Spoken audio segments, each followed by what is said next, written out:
And I didn't even get paid. I was buying the food for the kids and for myself because she had no money. I was not allowed to eat with them. I had to eat on my own. And then when I came back, she literally locked all the doors and left the keys on the other side of the door, so I could not get in. Mental.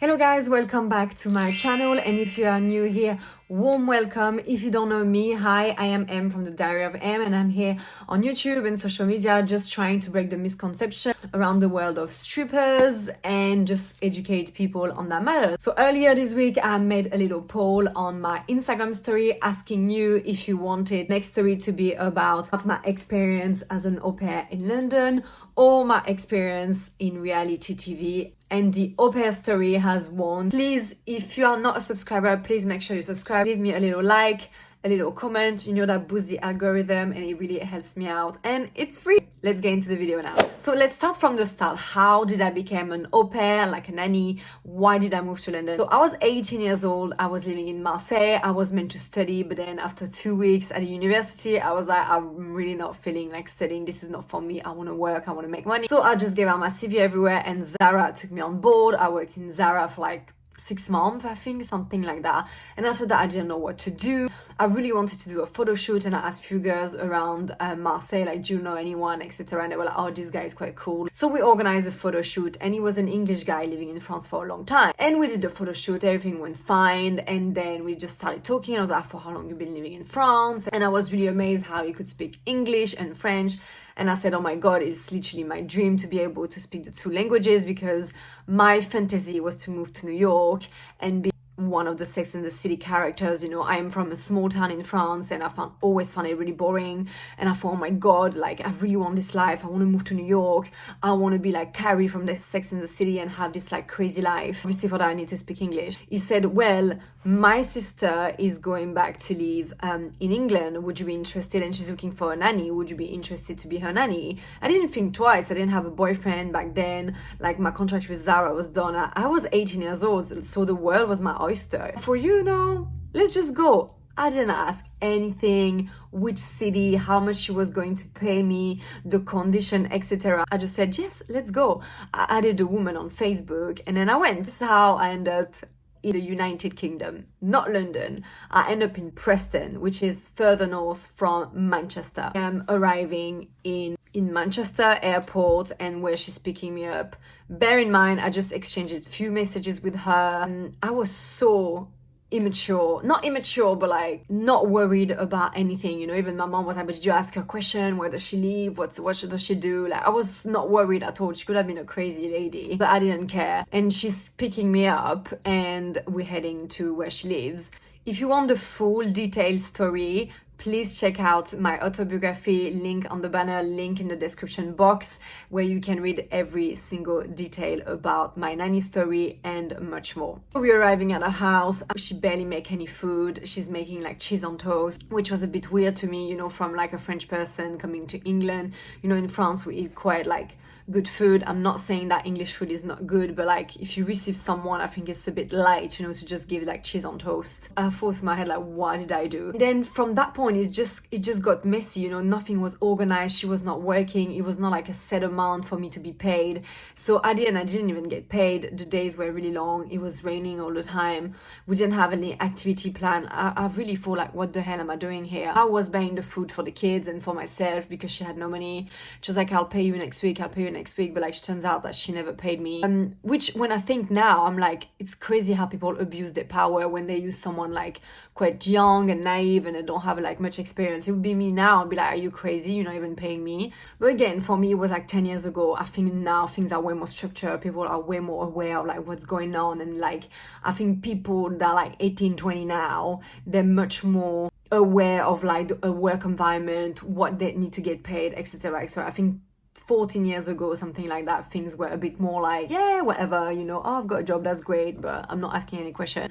So if you want to become an au pair, please make sure you are checking out the family. I think the best is to go through a real agency where you have a contract as well, and make sure you are comfortable with the family. Ask 1,000 questions. What do they expect from you? What is your salary? What does that include? Etc. So we're all sleeping in the same bedroom because it was just like a 1-bedroom apartment, which I think again is wrong. If you hire a nanny, you need to have your own bedroom and that, but like I didn't check out, so it's also my fault, you know. So 2 weeks living with them, I said to my mom, like, I am done, I want to leave, she's not paying me, all I do is just like, be at home, watch TV, I don't even eat properly. So I said I want to go back to France, and my mom was like, no, you left everything, you left your apartment, we sorted out everything for you, you need to stick with it. So then my mom told me, listen, I have a friend that lives in London, I'm gonna ask her if you can go down to London and just stay with her until you find another family. So this is what I did, and then I went down to London. Didn't really know where London was. I was not really a fan of England, to be fair. My dream was to go to New York, not in England. So I'm going down to London, really no idea what to expect. Again, the full story in my autobiography, link in the description box if you want the full detail on like how I got to London, etc. And then I'm staying at my mom's friend for like a few weeks. I'm going on like this website called Aupair World. I'm not even sure if it still exists. I found a family and they were the one that wanted to take me straight away. And I was like, yeah, why not? You know, I think I went to visit them once. We're extremely rich, extremely wealthy. So I was like, yeah, I'm going to be in a fancy house with like a rich family. I'm going to meet all their rich friends, etc. Naive me. So I went from a single mom with 2 little boys, not getting paid, in a 1-bedroom apartment for 4 people, all sleeping in the same room, to a massive fucking mansion in North London. You know, this sort of mansion when like the gates are huge. When you enter, there is like a car park with like Lamborghini, porches, everything. You enter the house, there is like a double staircase going like this. You have a huge dining room for like, I guess when they've got like events. Then they've got a massive kitchen with a back kitchen, another living room, a cinema room. So just visualize it. I went from like the broke to the filthy rich, but both of them were shit anyway, and money doesn't mean anything. This family, I'm working 6 days out of 7, working from 7 a.m. to probably 9 p.m, and I'm getting paid £120 a week. Yes, I know, crazy, isn't it? But back then I thought like, oh my god, I thought this was loads of money, so it turns around to be like 500 a month, something like that. I was like, you know, I don't have any food to pay, any rent or anything, so that was good. And it just turned into a nightmare. I realized that they didn't hire a nanny, they hired help. They hired a servant, let's face it, a really cheap one, to be fair. If you want to pay me fucking 2k a month to be your servant, or 3k, I don't care, but pay me 500, no thank you. So once again, this shows that it's not because you've got a good education and you got money, that means you've got a heart and you're human. You know, it doesn't mean you are better than anyone else, because literally they were treating me like dirt. No one was speaking to me, and like the point of me being an au pair, a live-in au pair, was to speak with the family and to learn English, which I didn't. The mom was never talking to me. I had to serve like tea and biscuits when she had a family over, or her friends. All I had to do was like to look after the kids. She would never look after her kids. She had a housekeeper, but I needed to clean on top of it. I was not allowed to eat with them. I had to eat on my own. Not allowed to do any activities. I was literally servant, like Cinderella. Own bedroom, to be fair, and my own bathroom, and that was really cozy and comfortable. But yeah, I had no interaction with any other human being. I felt really, really lonely. All I was doing was eating really, really bad. I was becoming like bulimic because it was just like stress related, and all I wanted to do was eat because I was feeling so lonely.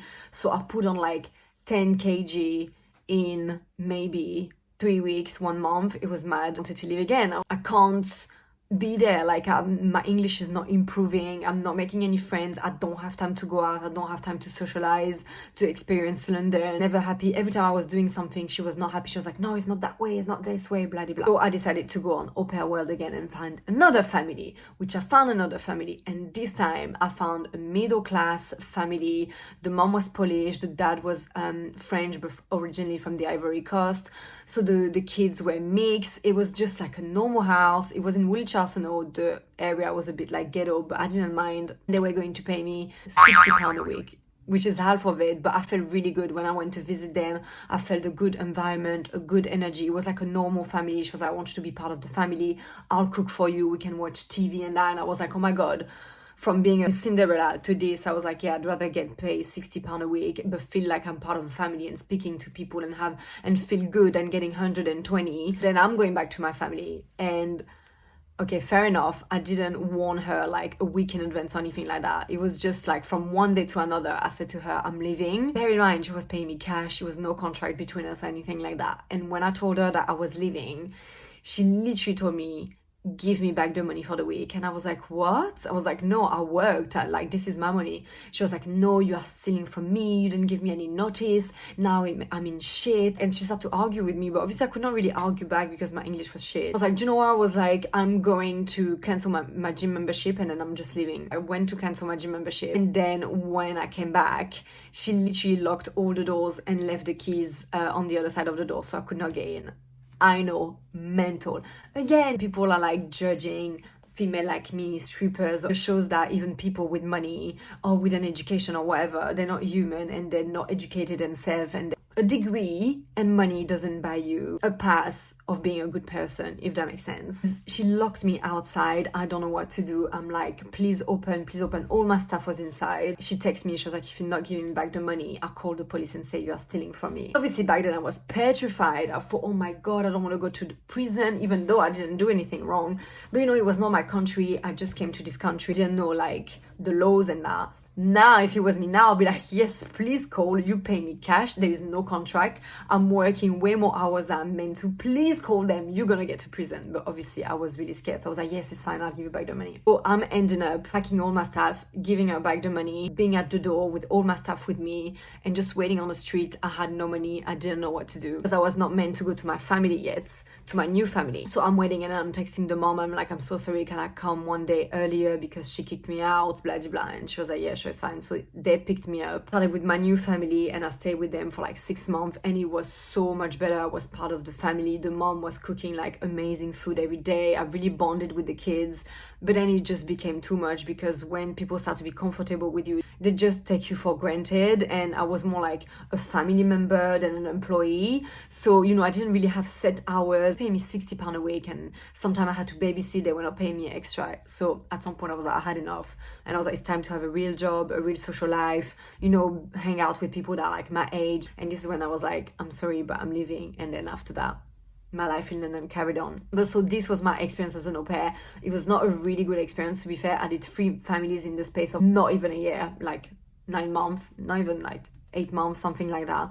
But just so please, if you want to be an au pair, some girls I think of being an au pair, please go via an agency. Make sure the family's got good rates. Maybe there are ratings. Have everything detailed on what you meant to do, what you meant to look after, how many kids, how many hours, if you are eating with them, if you can drive. I don't know, like ask them as many questions as possible. Have everything in writing so you can go against them if they do something you're not meant to. Please inform people, address of where you're staying, pictures of the family as well, you know, because you never know, there are some crazy people out there. Please do not do like me, that's just like, yeah, I'm going somewhere, oh, this look nice, like not asking anything, because you can find yourself in a very dangerous situation, a really like unfair situation where people are gonna abuse you and take the piss out of you. So make sure you are telling your friends and family where you are, the address, and make sure you have a contract and that you get a decent amount of money, because to be fair, nanny and not maybe au pair, but like a nanny is meant to get like good money. So this was my little nanny story. I hope you enjoyed it. Please let me know down in comment what would you like to hear next. More vlogs at work. Don't worry, the stripper content are coming back. Please subscribe, leave me a like, comment, and I'll see you soon, and stay safe out there. Bye bye.